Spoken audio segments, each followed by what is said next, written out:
Hello, Becka here, and today I'm gonna go over 5 basic elements with you for being healthy. The first one is sleep, second one is water, third one is exercise, fourth one is your food, and the fifth one is your stress management. Sleep, I think we all know how important sleep is. And I actually was laughing the other day because my puller is always telling me I don't get enough sleep because I don't sleep 8 hours a night. I feel like it's more of a range. And from what I've read and the studies that I've seen, like 6 to 9 hours seems pretty good. And different people are different amounts of sleep. And what they say is that if you get less than 6 hours of sleep, it is actually hard for your body to recover and repair from everything, and it makes it harder to lose weight. And people who sleep over 9 hours a night tend to have a higher risk of obesity. So somewhere in between that 6 and 9 hours is pretty key. And then we have like our natural sleep cycle, which for the average person is 90 minutes. So they actually even say that if you feel great after 6 hours of sleep, you'll also feel great after 7.5. But 7 hours of sleep and you'll feel like garbage. So it is kind of good to know what your sleep cycle is and what range is good for you. When I was homeschooling Tyler, we did like self-sleep study one week. We didn't set alarms or anything. And every night we would have like a little notebook next to our beds, and we wrote down what time it was when we were like turning off the lights, going to bed. And then in the morning, we wrote down what time it was when we woke up and how we felt. And both of us felt most tired on the night that we got the most amount of sleep. And it's crazy because you're like, that was the night I got the most sleep. But it's almost like your brain is like, oh, you're gonna catch up on sleep. Yeah, I'm just gonna shut down the rest of the morning on you. So it wasn't so good. So you wanna find that sweet spot for yourself. Water. Water is so important. There are so many benefits to water.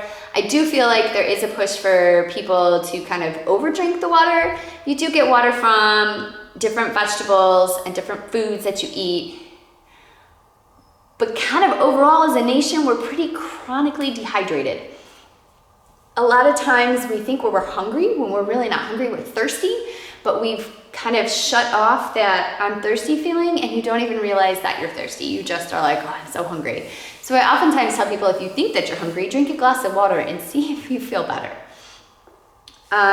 General rule of thumb is to start with half your body weight in ounces of water a day, and then adjust from there. Some people need more water, some people need less water. On a hot summer day, I am guaranteed to drink at least 150 ounces of water. I would not recommend that to anybody, but I'm on my feet a lot, I'm pacing, I'm outside. It just seems like when it's humid, I'm just like downing the water. And I feel good, so to me, I think that's good for my body. I don't drink that much water in the winter when I'm cold. I don't drink that much water on a weekend when I'm not teaching all the classes. So you really gotta listen to your body, start with half your body weight, see how you feel. I feel like if you're getting enough water, it should, for many people, it's a stretch to hit that, but it shouldn't be a struggle. If it's a struggle, we gotta look a little deeper. The third one I mentioned was exercise. Yeah. Our June challenge last month was exercise every day. In the end, do you really want to exercise every day? Well, no. Walking every day decreases a lot of risks of different diseases and even breast cancer risk.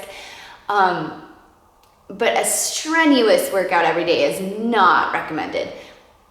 But I also feel that part of a good exercise regime is a recovery program. So if you are exercising, you should also be recovering, in my mind. So I can say, yeah, exercise. You should exercise every day. But some of those days, your exercise is actually a recovery. The fourth one that I had mentioned was food. Yeah, food's important. We cannot out-exercise our fork. I don't think we need to eat perfectly. I think what is healthy for me is gonna look different from what is healthy for you. And it is important to find what is healthy for you and to find why. Like, I don't eat eggs anymore. I think they're a wonderfully healthy food. I think you can eat eggs unless it tears your stomach apart like it does mine, and then you need to listen to your body and you need to find a different food to love. So it comes down to the individual, and you shouldn't feel like you're depriving yourself of anything. You're not missing out on anything. But when you choose to be egg-free, there's a lot of foods that I just don't eat because they have eggs in them. And I have to say, knowing what makes you not feel good makes it easier to say no. You eat pizza and you're like super sluggish the next day, you can't focus at work, you're super tired, you feel hungry all day. Maybe it was the pizza. Maybe you've been eating so healthy, doing so well, the pizza just affects you too much. And I do feel like there are certain foods that no matter how healthy you are and how much you want to stick to a plan, they're like worth it, right? But there's a lot of foods that just aren't worth the way that they make us feel. And at first, you just want to tune into eating more real, wholesome food and less processed crap. And then somewhere along the journey and along the way, you start to figure out what healthy for you looks like. And you start to set standards for yourself that you're not willing to budge on. Even if everyone else is eating ice cream, if you gave up dairy, find the coconut milk version. And then the last one that I mentioned was stress management. And oh my goodness, this stress management is so important. It's so important to your overall health. It's so important to your body's ability to shed weight. It is so important to your body's ability to show you the definition and hard work in your muscles from all that you've been putting in. And your mental health plays such a part in your physical health. And I think that that's kind of the missing key for a lot of people. I think some people hyper-focus on, should I have a banana or a carrot?